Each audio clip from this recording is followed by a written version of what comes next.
नमस्कार, आप सभी का इस YouTube चैनल में हार्दिक स्वागत है। आज हम कक्षा 12 विषय भूगोल में 7वें पाठ मानव व्यवसाय प्रमुख प्रकार का अध्ययन करेंगे। और आपने यदि अभी तक इस चैनल को सब्सक्राइब नहीं किया है तो सब्सक्राइब भी अवश्य करें। आइए अध्ययन करते हैं। मनुष्य मानव भूगोल के अध्ययन का केंद्र बिंदु है। वह एक क्रियाशील प्राणी है, यानी मनुष्य हमेशा कोई न कोई क्रिया करता रहता है, एक्टिव रहता है और अपनी आवश्यकताओं की पूर्ति के लिए विभिन्न प्रकार की क्रियाएं करता है। यानी अपनी आवश्यकता पूर्ति करने के लिए विभिन्न प्रकार की क्रियाएं करता है, कार्य करता है। मनुष्य की जिन क्रियाओं से आर्थिक वृद्धि होती है उन्हें आर्थिक क्रियाएं कहते हैं। तो बच्चों, आर्थिक क्रियाएं किन्हें कहते हैं? यानी जिन क्रियाओं से मनुष्य की आर्थिक वृद्धि होती है उन्हें आर्थिक क्रियाएं कहते हैं। मनुष्य की आर्थिक क्रियाओं पर भौतिक व सांस्कृतिक वातावरण का प्रभाव पड़ता है। यानी मनुष्य जिस प्रकार की आर्थिक क्रियाएं करता है उन पर भौतिक व सांस्कृतिक वातावरण का प्रभाव अवश्य पड़ता है। विश्व के विभिन्न प्रदेशों में भौतिक व सांस्कृतिक वातावरण की परिस्थितियां भिन्न होने के कारण मनुष्य की आर्थिक क्रियाएं भी भिन्न भिन्न होती है। यानी विश्व में अलग अलग क्षेत्रों में भौतिक व सांस्कृतिक वातावरण की परिस्थितियां भिन्न भिन्न है, इसलिए मनुष्य की आर्थिक क्रियाएं भी भिन्न भिन्न होती है। उदाहरणतः देखें तो मनुष्य वनों में एकत्रीकरण, आखेट व लकड़ी काटने का कार्य करता है। यानी वनों में एकत्रीकरण, खाद्य सामग्री आदि संग्रहण का कार्य, आखेट व लकड़ी काटने का कार्य करता है। घास के मैदानों में देखें तो पशुचारण का कार्य करता है। उपजाऊ मैदानी भागों में कृषि कार्य करता है। जो उपजाऊ मैदानी भाग है वहाँ पर फसलें अच्छी होती है, वहाँ पर कृषि कार्य करता है। और जल में मछली पकड़ता है और खानों से खनिज निकालता है। और जहाँ पर खाने हैं वहाँ पर खनिज निकालने का कार्य करता है। आगे देखते हैं। इसके अलावा वह अनुकूल परिस्थितियों में वस्तु विनिर्माण उद्योग, परिवहन या व्यापार जैसी आर्थिक क्रियाओं में व्यस्त है। यानी इसके अलावा अनुकूल परिस्थितियां हैं जहां पर विनिर्माण उद्योग के लिए, परिवहन के लिए, व्यापार के लिए, वहां पर इन क्रियाओं में, इन आर्थिक क्रियाओं में व्यस्त रहता है। जीवन यापन के लिए की जाने वाली आर्थिक क्रियाओं को व्यवसाय कहते हैं। तो बच्चों, व्यवसाय किसे कहते हैं? जीवन यापन के लिए की जाने वाली आर्थिक क्रियाओं को व्यवसाय कहते हैं। आगे अपने देखते हैं मानव व्यवसायों का विकास एवं बदलती प्रकृति। आदिम मानव अपनी उदर पूर्ति जंगली जानवरों के शिकार एवं वनों उत्पादों से करता था। यानी आदिम मानव है वो अपनी उदर पूर्ति, अपने पेट भरने का कार्य जंगली जानवरों के शिकार और वनों से उत्पाद प्राप्त करके करता था। उस समय मानव घुमक्कड़ था, एक जगह से दूसरे स्थान पर जाता रहता था शिकार आदि के लिए। भोजन प्राप्ति में हमेशा अनिश्चितता बनी रहती थी। यानी उस समय भोजन प्राप्त होने की निश्चितता नहीं थी, अनिश्चितता बनी रहती थी। धीरे धीरे मानव के बौद्धिक विकास के कारण वह उपयोगी जानवरों को पालने लगा।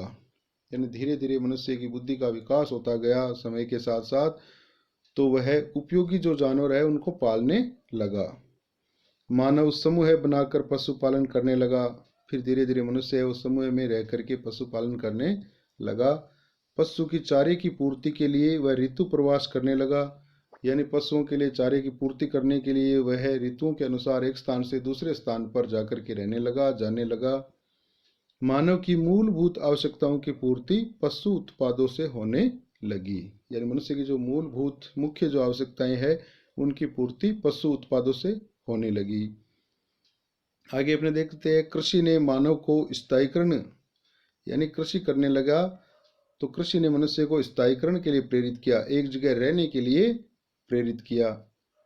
मानव एक जगह बस्तियां बनाकर रहने लगा, तो कृषि करने लगा तो फिर मनुष्य एक जगह पर बस्तियां बना करके रहने लगा। वह उपजाऊ नदी मैदानों में कृषि कार्य करने लगा। नदियों द्वारा निर्मित जो उपजाऊ मैदान है वहां पर कृषि कार्य करने लगा। प्राचीन सभ्यताओं का विकास इन्हीं नदी घाटियों में हुआ। यानी प्राचीन जो सभ्यताएं हैं उन सभ्यताओं का लगभग सभी का विकास नदी घाटियों में हुआ। भारत की सिंधु घाटी सभ्यता, चीन की हवांगो नदी घाटी सभ्यता, मिस्र की नील नदी घाटी सभ्यता व दजला फ्रात नदियों के बीच पनपी मेसोपोटामिया सभ्यता कृषि क्रियाओं के विकास के साथ ही पनपी। यानी ये जो सभी सभ्यताएं हैं वो कृषि क्रियाओं के विकास के साथ ही पनपी। आगे देखते हैं, पुनर्जागरण काल में खोज, अन्वेषण व तकनीकी विकास के साथ ही आर्थिक विकास ने गति पकड़ी। यानी पुनर्जागरण काल में विभिन्न प्रकार की खोजें हुई, अन्वेषण हुआ, तकनीकी विकास हुआ, इससे आर्थिक विकास ने गति पकड़ी, आर्थिक विकास अधिक होने लगा। 18वीं सदी में जीवाश्म ईंधन की खोज के बाद विश्व में खनन व उद्योग जैसी आर्थिक गतिविधियों का विस्तार हुआ। यानी 18वीं सदी में जीवाश्म ईंधन, पेट्रोल, डीजल आदि की खोज के बाद विश्व में खनन व उद्योग जैसी आर्थिक गतिविधियों का विस्तार हुआ, व्यापार व वाणिज्य का विकास हुआ, नगरीकरण बढ़ा, यानी नगरों में फिर उद्योग धंधे आदि लगने लगे, लोग रोजगार के लिए नगरों में जाकर के बसने लगे, जिससे सेवा कार्यों में भी लोग आने लगे, जिससे यानी सेवा सेक्टर में विभिन्न प्रकार के कार्यों में लोग है वो आने लगे। इस प्रकार हम देखते हैं कि मानव के व्यवसायों के विकास का एक क्रम पाया जाता है। इस विकास क्रम को काल के अनुसार निम्न प्रकार से बांटा जा सकता है। आइए अपने देखते हैं क्रम से। सबसे पहले है प्राग ऐतिहासिक काल।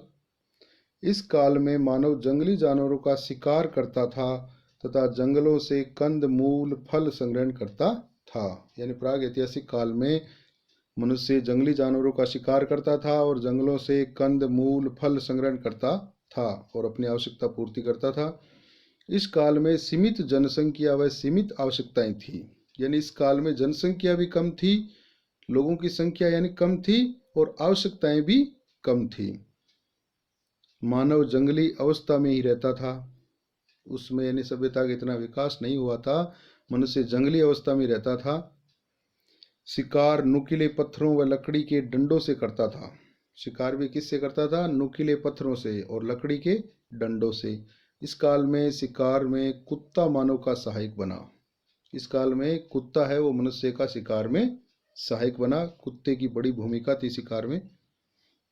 धीरे धीरे मानव उपयोगी जानवरों को पालतू बनाकर पालने लगा। यानी धीरे धीरे मनुष्य है वो उपयोगी जानवरों को पालतू बना करके पालने लगा और जानवरों से मानव को दूध, दही, मांस, चमड़ा, हड्डियां आदि उपयोगी चीजें मिलने लगी। पशुओं के चारे की कमी की पूर्ति हेतु घुमक्कड़ जीवन जीता रहा। यानी उस समय भी पशुओं के लिए चारे की कमी पूर्ति करने के लिए एक स्थान से दूसरे स्थान पर जहां भी चारा होता था वहां पर मनुष्य जाता रहता था, घुमक्कड़ जीवन जीता था। अस्थायी आवास यानी तंबू बनाकर छोटे छोटे समूहों में रहने लगा। उपयोगी पौधों के बीजों को बोकर उसने खेती करना प्रारंभ कर दिया और इसी काल में उसने उपयोगी पौधों के जो बीज है उनको बोकर के खेती करना शुरू कर दिया। वह जूमिंग कृषि करने लगा।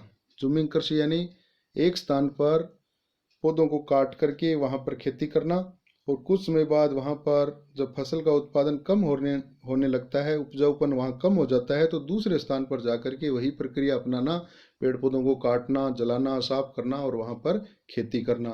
2-3 वर्ष तक वहां खेती करता है, उसके बाद पुनः और दूसरे स्थान पर चला जाता है और वही प्रक्रिया अपनाता था। फसलों व पालतू जानवरों की देखभाल व सुरक्षा के लिए टहनियों, पत्तियों व जानवरों की खालों की झोंपड़ियां बनाकर रहने लगा। यानी इस प्रकार से झोंपड़ियां बनाकर के रहने लगा। आज की तरह मकान आदि नहीं होते थे, इतना विकास नहीं हुआ था। नवपाषाण काल में मनुष्य ने पहिए का आविष्कार किया। यानी नवपाषाण काल में मनुष्य ने पहिए का आविष्कार कर लिया, जो एक महत्वपूर्ण आविष्कार था। इस काल तक मानव ने मिट्टी से बर्तन बनाने की कला भी सीख ली थी। अब अपने देखते हैं प्राचीन काल में।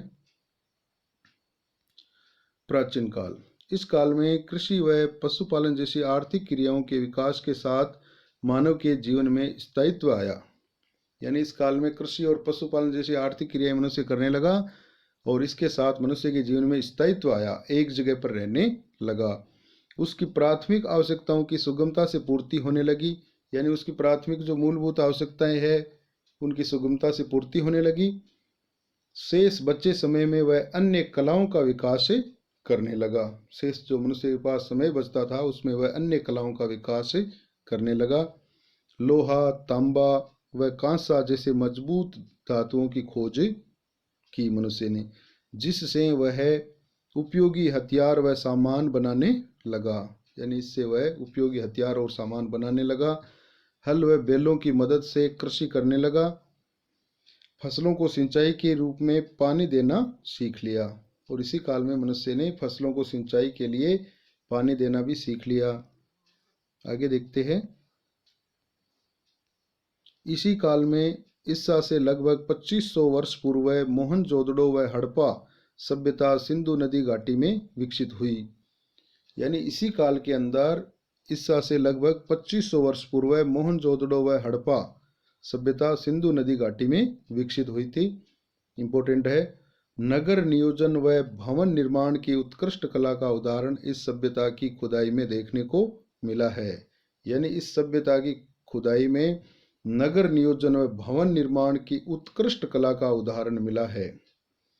मिस्र के पिरामिड उस काल की तकनीकी उन्नति के सूचक है, और मिस्र के जो पिरामिड है वो उस काल की तकनीकी उन्नति के सूचक है। Very important. इस काल में कृषि के साथ साथ कुटीर उद्योगों का भी तेजी से विकास हुआ।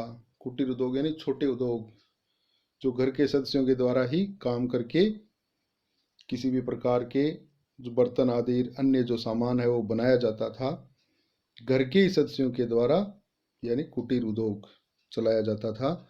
विभिन्न तैयार सामानों का आपसी व्यापार इस काल में प्रारंभ हो गया था, और विभिन्न जो तैयार सामान है उसका आपसी व्यापार भी इस काल में शुरू हो गया। यूनानी व रोमन सभ्यताओं में नगरीय सभ्यताएं पनपी।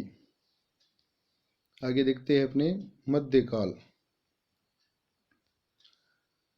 600 ईस्वी से 1500 ईस्वी के बीच की अवधि को मध्यकाल के अंतर्गत शामिल किया जाता है। यानी 600 ईस्वी से 1500 ईस्वी के बीच की अवधि को मध्यकाल के अंतर्गत शामिल किया जाता है। यूरोप में इस काल में मानव व्यवसायों में विविधता बढ़ी। यानी यूरोप में इस काल में मानव व्यवसाय है उनमें विविधता बढ़ी, अनेक प्रकार के व्यवसाय किए जाने लगे। इस काल में जागीरदारी व सामंतवादी प्रथा का प्रचलन था। यानी इस काल में जागीरदारी और सामंतवादी प्रथा थी। कृषि का भी उत्तरोत्तर विकास होता गया। कृषि का विकास होता गया। बढ़ती शिक्षा, व्यापार तथा सांस्कृतिक विकास के कारण बड़े बड़े नगरों का विकास हुआ। यानी मध्यकाल में बड़े बड़े नगरों का विकास हुआ। व्यापार में वस्तुओं का विनिमय होता था, यानी वस्तु के बदले में वस्तु दी जाती थी, ली जाती थी। आगे देखते हैं। ग्रामीण क्षेत्रों से कृषि उत्पाद नगरों में एवं नगरों से निर्मित माल ग्रामीण क्षेत्रों में आता था। यानी ग्रामीण क्षेत्रों से जो कृषि उत्पाद होते थे वो नगरों में, और नगरों से निर्मित माल है वो ग्रामीण क्षेत्रों में आता था। यूरोप में धार्मिक विचारों के प्रभुत्व व वैचारिक स्वतंत्रता के दमन के कारण तकनीकी विकास अधिक नहीं हो सका। यानी यूरोप में धार्मिक विचारों का प्रभुत्व होने और वैचारिक स्वतंत्रता का दमन करने के कारण तकनीकी विकास अधिक नहीं हो सका। इसी काल में भारत में व्यावसायिक कृषि, कुटीर उद्योग एवं व्यापार का सर्वाधिक विकास हुआ। यानी मध्यकाल में भारत में व्यावसायिक कृषि, कुटीर उद्योग एवं व्यापार का सर्वाधिक विकास हुआ। भारत इस दृष्टि से विश्व का प्रतिनिधित्व करता था। यानी भारत इस दृष्टि से विश्व का प्रतिनिधित्व करता था। आगे देखते हैं। आधुनिक काल। 15वीं सदी से वर्तमान समय तक की अवधि को आधुनिक काल माना जाता है। यानी 15वीं सदी से वर्तमान समय तक की अवधि को आधुनिक काल माना जाता है। इस काल में मनुष्य के व्यवसाय अपने चरमोत्कर्ष तक पहुंच गए। यानी इस काल में, आज के समय में व्यवसाय अपने चरमोत्कर्ष तक पहुंच गए। तकनीकी विकास, खोज व आविष्कारों के कारण आधुनिक विकसित मानव व्यवसायों का उदय हुआ है। इस काल में मानव प्राथमिक व्यवसायों की तुलना में द्वितीयक तृतीयक, चतुर्थक व पंचम व्यवसायों से जुड़ने लगा। यानी आधुनिक काल में मनुष्य प्राथमिक व्यवसायों की तुलना में द्वितीयक, तृतीयक, चतुर्थक और पंचम व्यवसायों से ज्यादा जुड़ने लगा है। आगे देखते हैं।